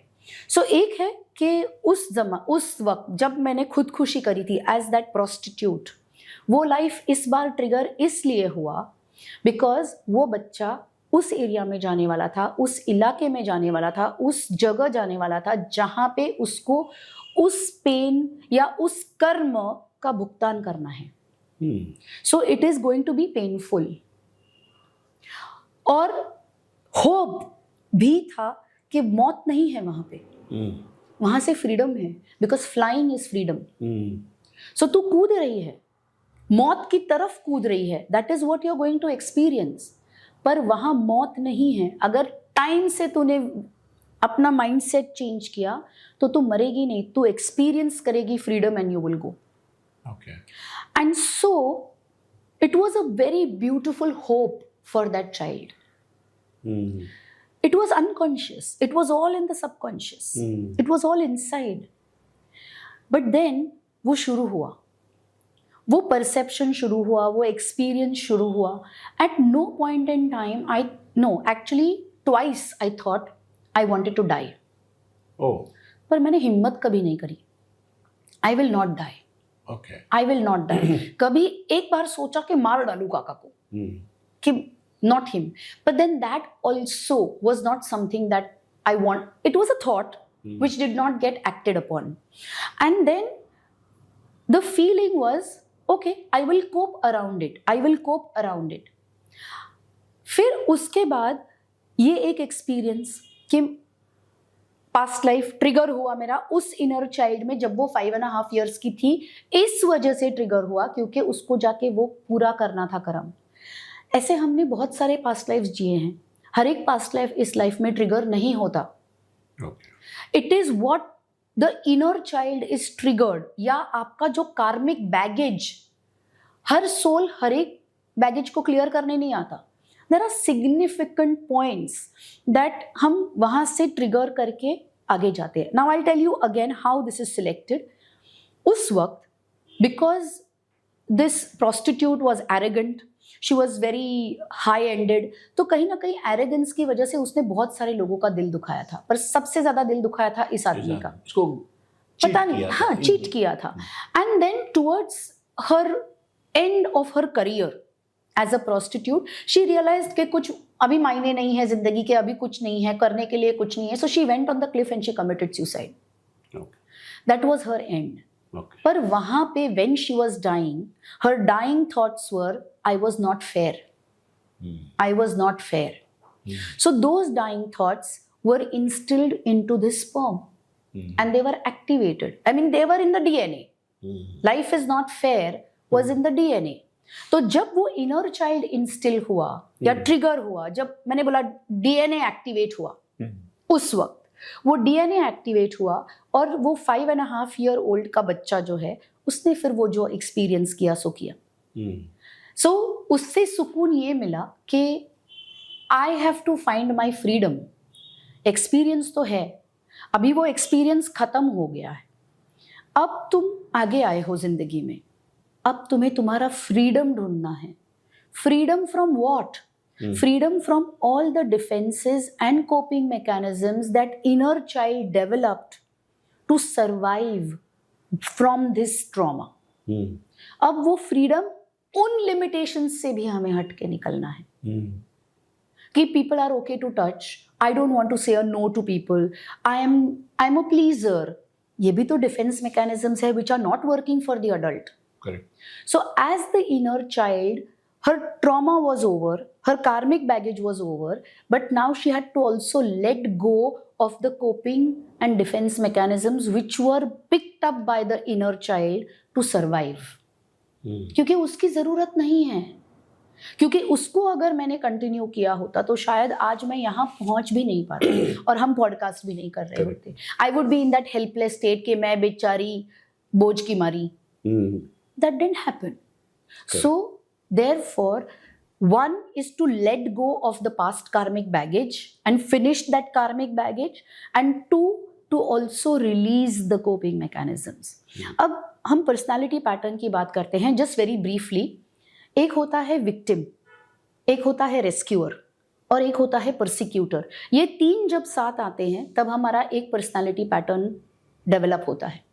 और ऐसे हर इंसान में सिर्फ 3 मैक्सिमम 4 पर्सनालिटी पैटर्न्स होते हैं in various intensity, various dimensions, various traits, पर ये पर्सनालिटी पैटर्न सिर्फ 3 या 4 होते हैं. Okay. अब यहाँ पे विक्टिम मोड ये है कि oh I am being sexually abused, the rescuer is saying coping mechanism, ढीठ बन जा, and the persecutor is like Pallavi ढीठ बनेगी तो कैसे चलेगा, दुनिया is not going to accept you, बेल से अरे बेशरम है, कोई फीलिंग्स ही नहीं है, so you will feel rejection. जो अपनापन होने के लिए तूने विक्टिम एक्सेप्ट किया वही अपनापन तुझसे दूर जाएगा. So this becomes one personality pattern जो ट्रिगर करता है, and all 3 are inner children. Okay. और हम जब एक्सटर्नल एनवायरनमेंट में डील करते हैं तब नॉर्मल जिंदगी चल रही है, पर एक्सटर्नल एनवायरनमेंट में somebody says something and you get hooked in as an inner child, either as a victim or as a rescuer or as a persecutor. And then the drama continues, and इसे हम कहते हैं drama triangle. Okay. And this drama triangle continues till one of the persons in the drama triangle says, I'm out of this game. I'm not playing this game anymore. Okay. So जैसे अभी समझो coffee सुबह वाला example मैंने जो consciously हो सकता है, अनकॉन्शियसली होता है या कॉन्शियसली भी होता है. लेट्स टेक दैट सुबह वाला example. Say I come in late and you ask me Pallavi you are late. I got triggered as a inner child, oh he is accusing me of being late. तो victim mode hook हुआ in the drama. अब जवाब कौन देगा? The rescuer. Rescuer जवाब क्या देता है? हाँ वो रिक्शा वाला नहीं आया, ये नहीं आया, वो नहीं, वो रेस्क्यूअर है. और परसिक्यूटर क्या बोलता है? Why are you explaining so much Pallavi, अभी पॉडकास्ट शुरू भी नहीं हुआ है, so why are you explaining so much. अब यही हुआ. पर अगर ये कंटिन्यू होता तो मेरे आपके साथ जो भी ये कॉन्वर्सेशन चलती है वो इनर चाइल्ड करता, वो अडल्ट पल्लवी नहीं करती. And then the whole podcast would be very meaningless to both of us, because it is like क्या हो रहा है, घर का ड्रामा चल रहा है which is not needed. So when we become aware of these conversations, I say Pallavi okay, let it be. Inner child को बोलना है रुक, तेरे से हम लोग बाद में बात करते हैं, अभी थोड़ा सा काम है बच्चा, तू गार्डन में बैठ के खेल, मैं वापस आके तेरे को देखूंगी. खैर ये तो है ना, क्या कहते हैं, बहुत डीप नॉलेज और डीप फाइंडिंग्स हैं, और ये इसका एक अलग वो है. तो हम इस पे आते हैं कि अब ये आपने क्या कहते हैं झेला है, आपने अनुभव किया है, आप उसमें से बाहर आई है, और ये proper kind of you know उसमें रिसर्च करके सीख के उसको जान के आप अब लोगों के लिए आप एक फॉर्म ऐसे लाइए जो लोगों को इसमें से निकाल सकती है, which is very important, right? Because होता यही है ना कि आम लोग इसमें कितना जाएं, एज अ साइंस या इस पढ़ाई में कितना जाएं, तो उनके लिए तो ये है कि कुछ मॉड्यूल होना चाहिए जिससे उनको इसमें से बाहर आ सके. अगर कुछ है पास्ट में है या आपके माइंड में कुछ चल रहा है आपको, बिकॉज इट्स अ वर्ल्ड, तो ये जो माइंड है इसमें से निकालने के लिए आपने जो कोचिंग ट्रेनिंग मॉड्यूल्स बनाई हैं जिस पे आप अभी काम कर रही हैं, या नेशनली और इंटरनेशनली भी काम कर रही हैं। तो ये जो मॉड्यूल्स हैं, इसको अगर एक प्रॉब्लम है, एक कुछ है, उसमें से बाहर निकलने के लिए जनरली कितना टाइम लगता है, क्या होता है? 3 महीने का commitment okay towards yourself. Okay कैसे होता है कि लाइक आई सेड, माइंड को पता है कि पेन को अवॉइड करना है या प्लेजर को रिसीव करना है। एंड जैसे मैंने कहा 99.9%, 99.99% पीपल आर सर्वाइविंग, मतलब they are coping with pain या अवॉइडिंग पेन। जब पेन एक्टिवली एनवायरनमेंट में प्रेजेंट नहीं है तब हम प्लेजर की तरफ जाते हैं। ओके इसमें क्या है कि now we have to rewire your thought processes. We have, because the brain has been conditioned to think in a certain way. आपके न्यूरॉन्स फायर कर रहे हैं इन अ सर्टेन वे, और it is automatic because between what you से and what I respond और react is a split second. तो उतने split second में आपके ब्रेन ने प्रोसेसिंग कर ली है और आपके न्यूरॉन्स फायर कर रहे हैं। It's a known mechanism. आपका ब्रेन 2 प्रकार से न्यूरल इम्प्लांट्स या न्यूरल इम्पल्सेस भेजता है आपकी बॉडी को। One is automatic negative thought, automatic positive thought. Okay, automatic negative thought is stronger because avoiding pain is more important than receiving pleasure. So हमारे mind ने सारे जो कोपिंग मैकेनिज्म्स हैं वो हमने पेन को अवॉइड करने के लिए ही किए हैं। Now rewiring your brain to think in a way that okay, negative thoughts बच्चे के हैं, adult के तो negative thoughts नहीं हैं, so let the adult make the decision of today। उसमें possibilities होती हैं, इसमें restrictions and limitations होती हैं। करेक्ट। so अगर हम restrictions और limitations से सोचते हैं तो हम हमेशा अपने आप को मर्यादित ही दिखते हैं। if I want to unlimit myself, I have to look at the creative part of me। क्योंकि अभी जब अगर प्रेजेंट प्रॉब्लम है तो वहां के हैं। सो अब आप as an adult you want to rewire, and today I have no existing, in this moment I have no existing problem। Correct. either it is in the past or a perceived future, but in this moment actively no trauma, but I'm making a decision based on there or here। तो इस moment में तो जीना भूल गई हूं मैं। rewiring your brain to come back here because possibility is here। And if I create a possibility here, then my future is different from what I am perceiving it। Yes. So इसके लिए एक base module मैंने ready किया है जहाँ पे it is a 2-day intense workshop online and offline for people, जहाँ पे हम ट्रेन करते हैं how to rewire your thoughts, how to change the neural mechanism and how to change the coping mechanism। Now simply said, अगर हम देखें medical terminology में electrical shocks देते हैं, इनवर्स केस सिनेरियो, उसमें क्या करते हैं, ब्रेन को शॉक देके पूरे ब्रेन को स्क्रैम्बल करते हैं and hoping that now the neurons will fire differently, because एक कोपिंग मैकेनिज्म इतना फिट बैठ गया है कि it is causing a mental disorder. So shock देके उसको स्क्रैम्बल करना है ताकि जो एग्जिस्टिंग न्यूरॉन्स फायर कर रहे हैं उसको शिफ्ट करना है। That is what we are doing here, but not by scrambling the brain, but by consciously making efforts to condition your brain differently। Wow. So वो हम कर पाते हैं in the foundation course। Foundation course के बाद एक advanced course होता है जहाँ पे हम उसी को depth में ले जाके उसको change करते हैं। Then after that we have 8 areas of life जहाँ पे हम ऑलमोस्ट ऑलवेज जीते हैं। हमारी जिंदगी इस 8 एरियाज ऑफ लाइफ में होती है। तो ये सॉलिड डिजाइन मॉड्यूल्स है definitely. So foundation is the same for everyone because it is about the mind, understanding and getting aware of correct. So पहला है कि my relationship with my body, physical illnesses, weight loss, anything to do with the body, hair loss या body is not functioning, some illnesses, all that is again the mindset। जैसे मैंने कहा everything first happens to you in the mind then in the body। so अगर body में कहीं dysfunction है तो वो कहीं ना कहीं माइंड में शुरू हुआ है। अगर माइंड में खत्म करेंगे तो बॉडी में अपने आप ही वो रिड्यूस हो जाएगा, होते होते कम भी हो जाएगा। So body and mind is one aspect. Then comes the aspect of people who are just growing up. So people who are going out into the market, no, before that is conversations। So communication is my internal world and my external world. 99% of the problems can be solved by communication. Also in inner community. Yes. So two types of communication. 80% of the communication is inside, self-talk. 20% is what is outside. Self talk तो होता ही रहता है. 100%. Because even if I have to pick up this cup, I'm saying, is it okay to pick up this cup? यहाँ रखूं, वहाँ रखूं, हाँ, क्या कि रखूं, पानी डाल, कौन नहीं डाल. कौन क्या सोचेगा अगर मैंने कप उठा लिया. Oh we are in the middle of a podcast. बहुत सारे सेल्फ टॉक होते रहते हैं.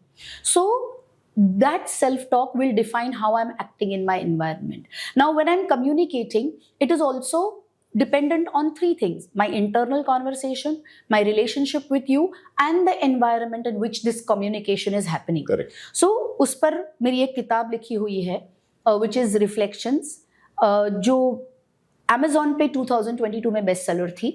So that helps people to understand के how it works. So communication is the second aspect. The third aspect is when you start to grow up in life and you are starting your career. तो वो take off है. Take off मतलब अभी education तो है, पूरा technical skill ready है. Have I got the mindset to start my career? Because the option for most of us is चलो काम करते हैं, पैसा कमाते हैं, एक पोजीशन बनाते हैं और जिंदगी जीते हैं. पर we all know that as we start to work, ये सिर्फ इतना आसान होता नहीं है. Challenges आएंगे ना. Definitely. So is my mind ready for those kind of challenges, for growth? Is my mind set for a growth mentality or a survivor mentality? Then comes harmonizing, because एक बार job हो जाती है तो हम harmonize, मतलब relationships के पास आते हैं. We want to look for a significant other.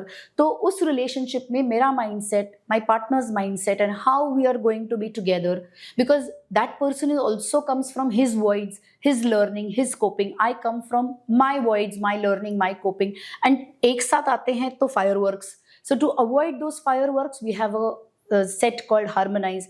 फिर उसके बाद शादी के बाद happy cradle, मतलब parenting.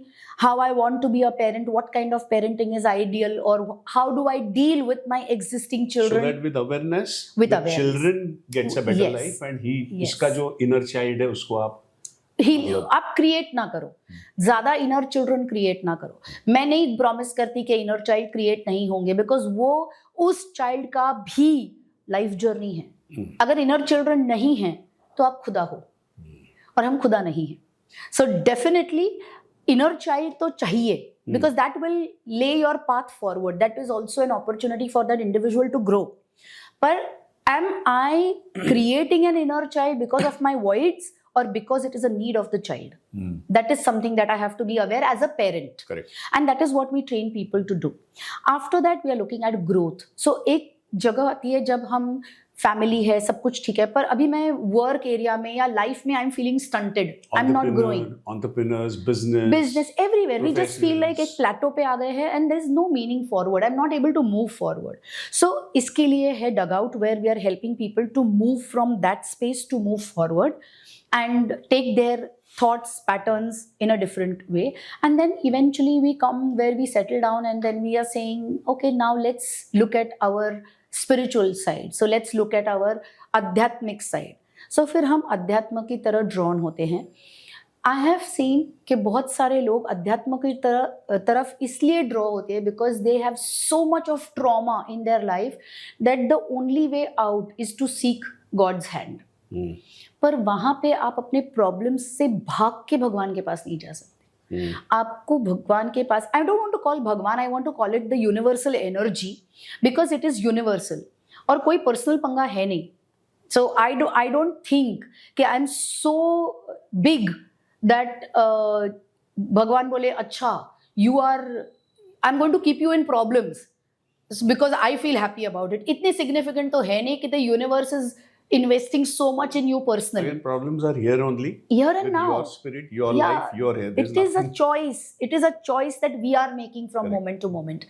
And when I go towards spirituality, it is only to bring back my spirit that was lost in my childhood, so that I can now finish and close all the open chapters of my life, so I can go to a new chapter, a new life, a new existence. So you actually born with spirituality. Yes. और कई बार लोगों को लगता है कि नहीं, उम्र के 60-70 साल के बाद हम स्पिरिचुअल हो जाएंगे, तब तक तो हम काम करेंगे, पैसे कमाएंगे, नाम कमाएंगे, सब कुछ कमाएंगे। तो ऐसा नहीं है ना, actually Not at all. Spirit is always there. Absolutely. तो मेरी ये मान्यता है कि we are spiritual beings for a human experience, not human beings for a spiritual experience. हम spirituality की तरफ भागते हैं, पर if you just stop and you look inside, यहीं पे है spirituality. Your spirit is inside your body. Different form of meditation which you Yes. you know kind of practice, जिसमें आप connected हो जाते हो again to your spirituality। अब ये सवाल ये है कि ये जो सारे 8 एरियाज हैं, इसमें से ज्यादातर कौन से एरियाज में लोग आपको प्रॉब्लमेटिक दिखते हैं या प्रॉब्लम्स लेके आपके पास आते हैं लोग? सो संदीप जी, ये सारी 8 एरियाज तो है, पर इसमें 2 ही तरह के प्रॉब्लम होते हैं। Okay. No money, no love. Oh, that's it. So या तो मुझे पैसा चाहिए या तो मुझे प्यार चाहिए। पैसा है तो प्यार चाहिए, प्यार है तो पैसा चाहिए। एंड आप हर एरिया में देखिए, every area, why do I become ill is because I have lost my alignment. अभी वेदों में कहा गया है अलाइनमेंट 3 चीजों में होना चाहिए। योर मनस, दैट इज मन। व्हाट इज मन? Thought and emotion. वचन, internal conversation, external conversation, and kaya. Kaya is action and body. Your body is a vehicle जिसमें आपका spirit travel करता है from birth to death. And the driver of this car or this vehicle is your mind, जो experiences को बटोरता है, road maps दिखता है, और उसको माइंड में तो पास्ट लाइफ भी है, फ्यूचर लाइफ भी है, सब कुछ है। सो माइंड के पास रोड मैप है, माइंड इज द गूगल, तो उसके पास तो वो रोड मैप है, तो वो अपनी एक्सपीरियंस की तरफ मोड़ेगा माइंड को। You the soul who's travelling in the body is saying मेरे को एक्सपीरियंस दो, डजेंट मैटर गुड बैड अगली, तो सोल को पता ही नहीं है, सोल के पास फीलिंग नहीं है। Feeling is to the mind and the body. Mind feel करता है, बॉडी एक्सपीरियंस करती है। So whatever the mind feels, the body will experience. So when we are looking at the body, we have disconnected from the body. तो वो alignment वापस ले आते हैं। When we have that, why do I want a alignment in the body? Because I want someone to approve of me. So people who come for weight loss or weight gain, or people who say I don't look nice or I don't have a perfect body, they are coming from a fact that I am not acceptable with the current body. And therefore I want modifications to my body. So it is love. correct. Or if I have a perfect body, I will make money, I will make a career, I will do this, and therefore money. So a perfect body, which is again a perception, is coming from either no love, no money. Then if you look at work, why do I want to work? Why do I want a career? Because I either want people to look at me in a status, or I want to make a lot of money which will bring me status. So either money and love. Self recognition. Every area of our lives, even when it comes to being in a relationship, I want to be in a relationship because एक साथ हम घर बनाएंगे, एक साथ हम ये करेंगे, so money is important. या फिर मुझे प्यार चाहिए, हम बच्चे बनाएंगे, हम फैमिली बनाएंगे, so again अपनापन. Then when we look at parenting, I want to be the best parent. I want to give my child everything that I didn't have. So again, it comes from belonging. Then if you look at growth, I have grown to a certain point. I don't know how to grow. तो बैठ जाओ ना चुपचाप. Enjoy the grass growing. Enjoy what is happening. So, पर वो हम नहीं करते. हमें और चाहिए. And or for what? Because we are not satisfied. So there is a part of me that I am disowning. And therefore I want more to satisfy me. So then again love and money. And then when we come towards spirituality, we also embrace spirituality because I need अपनापन. यहाँ पे ढूंढ लिया, नहीं मिला, तो तू ही अपनापन दे दे। अच्छा, हम अभी इतनी गहराई से एक कुएं में उतरे हैं अब थोड़ा सा बाहर आते हैं, है ना, पूरा भीग लिए हैं, अब थोड़ा सा बात करते हैं कि जैसे बहुत ही नॉर्मल चीज़ है कि जैसे ब्लड प्रेशर है ना, आज अगर देखो तो हाई ब्लड प्रेशर, लो ब्लड प्रेशर, ये चलता ही रहता है कितने लोगों में, मतलब हम यूथ में भी देखते हैं because of what ever pressures of life और वट एवर, या फिर अब हम कहते हैं कि हमारा माइंड जो काम कर रहा होता है, तो इसको अगर हील करना है बहुत ही काइंड ऑफ डेली रूटीन में, तो कैसे करें इसको? बहुत सिंपल है। नाउ जब हम ब्लड प्रेशर की बात करते हैं, व्हाट इज प्रेशर? कि आपका खून एक पर्टिकुलर दबाव में घूमना चाहिए आपकी शरीर में, पर वो या तो तेज भाग रहा है या तो बहुत स्लो भाग रहा है। अब ये देखते हैं कि हम जिंदगी में बहुत तेज कब भागते हैं? जब हमें ऐसा महसूस होता है कि हमारी ट्रेन छूट रही है, हमारे हाथ से कुछ छूट रहा है और हमें डर लगता है कि कुछ छूट जाएगा। सो हमारा माइंड उस तरीके से रेस कर रहा है टू अचीव समथिंग। कुछ छूट रहा है, कुछ हो रहा है, कुछ हो रहा है। These are people who are very excitable, बहुत एक्साइटेड होते हैं, बिकॉज ये नहीं हुआ तो वो नहीं होगा, वो नहीं हुआ तो वो नहीं होगा, and they are over thinking. So over thinking की वजह से वो थॉट दिमाग में आ जाता है कि okay run run run run run run run run, तो उसकी वजह से आप ज्यादा एक्सेलरेटर दबा रहे हो अपनी बॉडी का और वो ब्लड प्रेशर तेज होते जा रहा है। पर it is dangerous because finally engine में कितना फ्यूल जाएगा और कितना प्रोसेस होगा वो भी तो उतना जरूरी है। तो ब्रेन की नस फट सकती है अगर ब्लड प्रेशर आपका बहुत ज्यादा बढ़ गया तो। This is your engine which is running your whole body. तो इस वजह से एक एस्पेक्ट वो है। अगर लो ब्लड प्रेशर है तो that already comes from a person who has resigned, जो बोलता है इतना सब कुछ कर लिया, अभी क्या फायदा, अभी कुछ हो ही नहीं पाएगा। So these people have already resigned and have a negative approach to life and saying बस अभी पड़े रहते हैं। फिजिकली आप चीजें कर रहे हो, मेंटली आपका दिमाग रिजाइन कर चुका है कि इसमें अभी और कुछ नहीं हो सकता, बस चलने दो जैसे चल रहा है। And slowly your brain slows down in the mind. तो जब आपका माइंड स्लो डाउन करता है तो आपका ब्लड प्रेशर लो हो जाता है। तो जब you see you are already dealing with trauma और आपने कोपिंग मैकेनिज्म रेजिग्नेशन यूज कर लिया है, पर now there is another trauma that you are facing, a perceived trauma.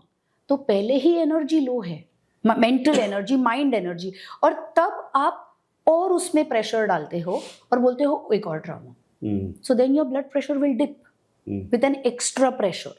सो इसमें एक बात है कि you start doing breathing exercises.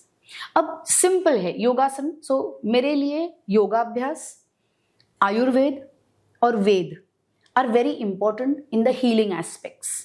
सो हम अनुलोम विलोम हमें योगासन में सिखाया जाता है, बट वेरी सिंपल। आप जब ब्लड प्रेशर आपका हाई हो तो आप लेफ्ट नॉस्ट्रल ब्रीदिंग करें। This is anulom vilom. Only left nostril breathing. So breathe in from your left, breathe out from the left. Now left nostril is Chandra Nadi. Okay. Right nostril is Surya Nadi. If you realize when the breath goes in from your right nostril, गर्म हवा होती है, जब वो छोड़ता है तो गर्म हवा छोड़ता है। ये वाला नॉस्ट्रल आपकी ठंडी हवा छोड़ता है। So high blood pressure people should be breathing with the left nostril, low blood pressure should do right nostril breathing. And आंख बंद करके go inside. When you go inside, perceive कि आपकी एनर्जी घूम रही है बॉडी में। What is energy? What is emotion? Emotion is energy in motion. तो एनर्जी जब मोशन में है तो ऑल इज वेल, पर एनर्जी कहीं ब्लॉक हो जाती है तब जाके ट्रॉमा होता है या illness. What is disease? Disease is disease of the mind causes disease to the body. Okay. So mind जब uneasy हो जाता है तब वो कहीं ना कहीं एनर्जी को ब्लॉक कर देता है। एनर्जी अगर ब्लॉक हो गई तो इट्स लाइक अ चोकअप हो जाएगा, तो उसका असर तो आपकी जिंदगी में होने लगेगा। And what is your life? Your body is getting affected because that is the outer boundary of the energy. तो उसको या तो रिलीज करो through meditation, through exercising, through conversations, start practising higher level vibrations. हर एक emotion के vibrational energy होती है। If I am sad, if I am unhappy, if I am jealous, तो हम लो लेवल एनर्जी में फंक्शन करते हैं। पर यहाँ पे हीलिंग है ही नहीं, यहाँ पे सिर्फ सर्वाइवल है। अगर हीलिंग चाहिए तो we have to go to higher level. So higher level में कंपैशन, लव, सरेंडर, ह्यूमिलिटी, ये वाले इमोशंस आते हैं। So then in my daily activity if I include these emotions, compassion, आप छोटे बच्चे को देखो, उसके साथ खेलना शुरू करो, कंपैशन। आप कुत्ते का पिल्ला देखो, रास्ते पे जा रहा है, उसकी खुशी देखो, उसको उछलता हुआ देखो, जो फीलिंग आती है that is compassion. So compassion, प्यार, गिविंग, प्रेयर, सरेंडर, ह्यूमिलिटी, दी ग्रैटिट्यूड। सबसे बढ़िया इज सुबह जब आप उठते हो तो सबसे पहले एक थैंक यू। और लोग मुझे पूछते हैं थैंक यू किस चीज के लिए बोलना है, जिंदगी तो एकदम झंड है। वेल है, पर इतनी सारी चीजें हैं आपके पास जिसके लिए आप थैंक यू बोल सकते हो। आज आंख खुली है तो एक और दिन मिला है जीने के लिए। खड़े हो गए हो बेड से तो thank you for the legs, thank you for the body for supporting me. मैं चल पा रही हूँ, thank you for my muscular system that takes me to the bathroom. Thank you for the toothbrush, toothpaste, water in my tap, thank you for the bed on which I sleep. अगर ऐसे हम दिन की शुरुआत करें और आखिरी minute तक देखें तो you have millions of things to say thank you too. But like I said, mind को जाना है पेन अवॉइडेंस, प्लेजर की तरफ देखता नहीं है। ये प्लेजर ही तो है, मुझे एक और दिन मिला है, मैं सांस ले रही हूँ, thank you for the air. ये तो बहुत ही इनर प्लेजर है। It is so much that we have to say a thank you to, and gratitude is the highest level of pure energy. तो अगर आप gratitude को रोज प्रैक्टिस करते हो without fail, I promise you all the 8 areas of your life transform. Oh, so that's the base. That is the base. Oh, wonderful. Say I a think thank you. this is a wonderful, बहुत ही simple है। Yes. तो यहाँ से कम आप शुरुआत कर सकते हो रोजमर्रा की जिंदगी में। आपके 8 एरियाज में कम से कम कुछ हिलने लगेगा in a very positive way. Yes. और बाद में फिर आप तो हैं ही अलग अलग एरियाज में और अलग अलग उसमें वो करने के लिए thank you so much, because this is something हम कहते हैं कि इसका एक रेल्म और इसका एक क्या कहते हैं पूरा जो वर्ल्ड है, इसकी जो गूढ़ता है वो भी हमने बाहर निकाली है, वो भी हम समझने की कोशिश, बहुत ही गुड़ है अभी भी। और एक आम आदमी के लिए क्या करना चाहिए, शुरुआत कहाँ से करें, ये भी हमने जान लिया है। Thank you so much Pallavi ji. And I think this is, क्या कहते हैं ना, कई बार होता है कि एंजल्स आ जाते हैं ना धरती पे, Divine intervention. Divine intervention. तो बस आप ही Thank you, Sandeep ji, for this opportunity. And thank you. Thank you. तो हमने जो कुछ भी इस टॉक में शेयर किया है ये शायद आपको बहुत सारी इंसाइट्स देगा, और जो हमने आखिर में बात की जो हमारी रोज़मर्रा की ज़िंदगी में आप इसको इस्तेमाल कर सकते हैं, जिसको हम ग्रैटिट्यूड कहते हैं, तो शायद इससे हम शुरुआत कर सकते हैं, है ना। उसके बाद अगर इसमें से कुछ मिला, इससे कुछ बेहतर हुआ, तो हम और भी कुछ इसके जो इंसाइट है इस पर भी काम कर सकते हैं। तो बेसिकली इसका इंटेंशन यही है कि हमारे पॉडकास्ट थ्रू हम अपनी लाइफ बेहतर बनाएं, मेरी अपनी और ये सुनने वाले देखने वालों की लाइफ। तो बस आप बने रहो, शेयर करो, इसको लाइक करो और सब्सक्राइब करो। हम आपके सामने और भी अच्छे पॉडकास्ट लाएंगे। धन्यवाद।